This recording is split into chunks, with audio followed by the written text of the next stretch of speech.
আসসালামু আলাইকুম ওরহমতুল্লাহ। ত্রয়োদশ জাতীয় সংসদ নির্বাচনে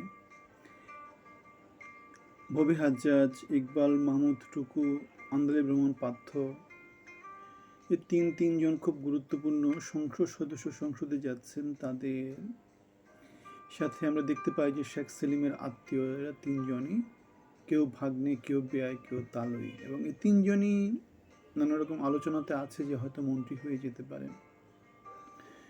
কোনো এক সময় মনে হয় কোনো একটা লেখা পড়েছিলাম, যেখানে আমরা দেখেছিলাম যে আওয়ামী লীগ বিএনপিতে বাংলাদেশের রাজনীতিটা পুরোপুরি মাতোয়ারা, মানে কে যে আওয়ামী লীগ, কে যে বিএনপি, শীর্ষ পর্যায়ে, নেতা পর্যায়ে, সেটা কেউ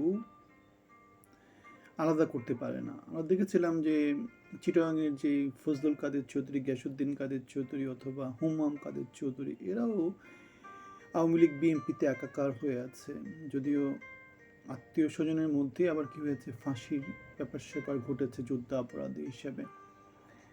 সুতরাং রাজনীতিতে কোনো রকম বিভাজন নয়, রাজনীতি হচ্ছে কি ক্ষমতা শীর্ষে আরোহণ করা, সেখানে যে যেভাবে পারে নৌকাকে উপরের দিকে বসায় বাকিদের চেষ্টা থাকে তার আশেপাশে থাকা, একই রকম করে ধানের শীষকে উপরে বসায় তার আশেপাশে থাকার চেষ্টা, এটাই হচ্ছে রাজনীতি। এবং মাঝখানে দেশ উদ্ধার করে ফেলবো, এটা করবো ওটা করবো বলে জনগণকে প্রতারিত করা।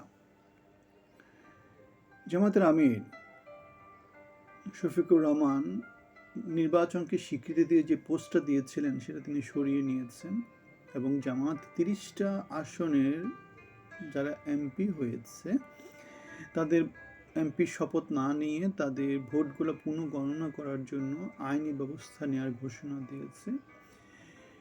কারণ হচ্ছে গিয়ে এমন অনেক সাংবিধানিক সিট আছে যেখানে 500 থেকে 5000 ভোটের মধ্যে মোটামুটি বেশ কিছু আসন, 100-র উপরে আসনে বিজয়ী এবং পরাজিত পক্ষের মধ্যে পার্থক্য তৈরি হয়েছে।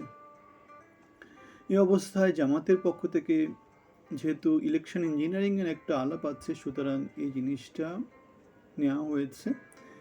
আমরা দেখেছি উচ্চকক্ষে ভোটের অনুপাত যদি ধরা হয়, বিএনপি পায় 46টা, জামাত পায় 44টা, সুতরাং খুব বেশি ডিফারেন্স নেই, দুটা মাত্র আসনের ডিফারেন্স আছে এখানে।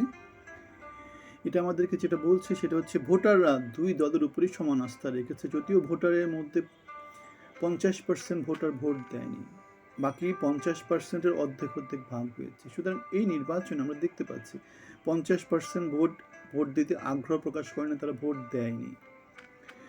এই অবস্থায় তারেক রহমান তার যে নিরঙ্কুশ বিজয়ের কথা বলছে সেটা আসলে নিরঙ্কুশ বিজয় না, সেটা হচ্ছে কি আসলে টেনে টুনে বিজয় করা। আসন বেশি পেয়েছে কিন্তু ভোটারের যেই ম্যান্ডেট সেটা আসলে বাংলাদেশের সব ভোটার পার্টিসিপেট করেনি। এখন সব ভোটারকে নিয়ে যে নির্বাচন হতে পারে সেই নির্বাচনে এই চিত্রটা ভিন্ন হতে পারে, আওয়ামী লীগ থাকলে এই চিত্রটা ভিন্ন হতে পারে। এখন তারেক রহমানের ক্ষেত্রে যেটা চ্যালেঞ্জ হবে সেটা হচ্ছে তিনি যে অনেক অনেক অনেক প্রতিশ্রুতি দিয়েছেন, সেই প্রতিশ্রুতিগুলো তিনি বাস্তবে কোথায় কি করতে পারেন। Health card, family card supply কবে থেকে দেওয়া শুরু করবেন, অ্যাপার্টমেন্ট কবে থেকে দিবেন, অথবা ছাত্রদের কৃষি মানে ক্ষুদ্র ঋণ, কৃষকদের কৃষি ঋণ মওকুফ করে দেয়া, এমন কিছু না যা তিনি তার নির্বাচনী প্রতিশ্রুতিগুলোতে বলেননি। সুতরাং এখন সবার কাছে ওই জিনিসটাই বড় একটা ইস্যু হয়ে যাবে যে তিনি এই কাজগুলো কবে করছেন, কিভাবে করছেন, তিনি কি করতে পারবেন কিনা।